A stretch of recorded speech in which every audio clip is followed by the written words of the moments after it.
12 ম্যাচের 7টা শেষ। 7 দলের বিপিএলে ঢাকার অবস্থান এখন সপ্তমে। সপ্তম বললেই সপ্তম স্বর্গ মনে আসলেও সেই অবস্থা এখন নেই ঢাকার। জ্যামের শহরের সবটুকু জ্যাম যেন এখন ঢাকার পয়েন্ট টেবিলে। জ্যামের কারণে গন্তব্যে পৌঁছানো যাচ্ছে না অন্যদের সঙ্গে পাল্লা দিয়ে। বিপিএলে এখনো পর্যন্ত সবচেয়ে বেশি 7টি ম্যাচ খেলেছে ঢাকা এবং রংপুর। রংপুর যেখানে 7 ম্যাচে সবগুলো ম্যাচেই পেয়েছে জয়ের দেখা, সেখানে ঢাকার জয় মাত্র একটি।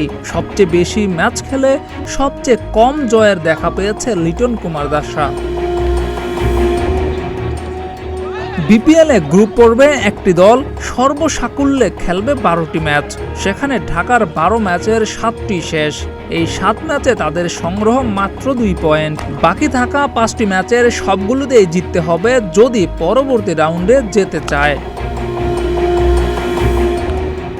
সেই কঠিন সমীকরণ মাথায় নিয়ে 3-এ থাকা বরিশালের বিপক্ষে নিজেদের 8ম ম্যাচে নামতে যাচ্ছে ঢাকা।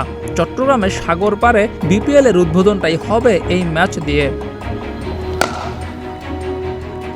আগের ম্যাচে লিটন কুমার দাস এবং তানজিদ তামিম করেছিলেন সেঞ্চুরি। সেই সঙ্গে দল পেয়েছিল প্রথম জয়ের দেখা। সেটাই এখন ধরে রাখার মিশন লিটন তানজিদদের।